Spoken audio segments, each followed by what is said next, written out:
We are pleased that the meetings we have sustained have been propitious for reiterating our government's disposition to broaden relations in cooperation and to continue strengthening that cooperation and identifying new sectors on which we can work together. Cuba is very appreciative of the support of South Africa in our struggle for the lifting of the blockade, as well as the role of the African continent, the African Union, and the different institutions for their support as well. And we also appreciate the posture that South Africa has held in regards to the implementation of Title III of the Helms-Burton Act. Africa has been, is, and will continue being a priority for Cuba's foreign policy. We have with Africa deep historical ties, as we have with South Africa, and we will continue working on strengthening these. The historical and symbolic friendship between Fidel and Mandela are an example for us to follow in our relations. We have relations of brotherhood and continuity, and I would like to assure you that we will continue awarding the greatest priority to our relations, and we will continue strengthening them.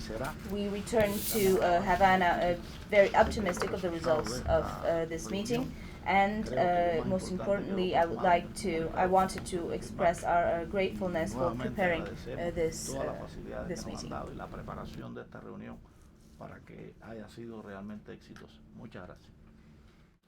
Thank you very much, First Deputy Minister of the Republic of Cuba, Your Excellency Gonzalez. Fidel Castro and Nelson Mandela stood for a just world order. If we make a mistake, it must always be on the side of the vulnerable.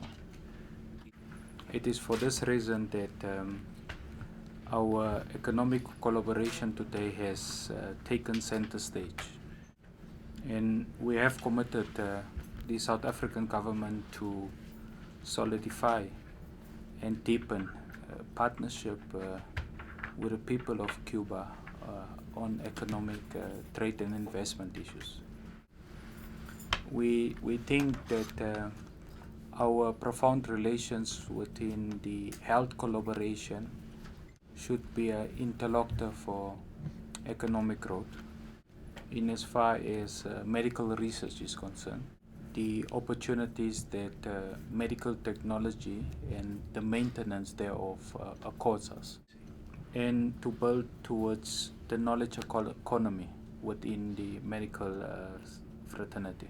That will bode very well for South Africa, given our historical partnership where we had the Cuban medical doctors deployed in South Africa, which has now been cemented with the deployment of Cuban engineers. Importantly for us is the work that we have done and agreed to further deepen on math, science and technology. So we are very excited and elated for this new vision and a new dawn that this consultative mechanism has accorded to us. We must make a commitment that when we gather in 2020 in Cuba, our trade volumes with the Republic of Cuba must have increased. We will send a high-level delegation in November of 2019 to Cuba to experience firsthand the energy and the energetic nature of Havana, but more importantly as an opportunity to solidify certain of the bilateral agreements. And we wish to extend our appreciation to Your Excellency for having extended the invitation to the South African government to visit Cuba. Thank you very much.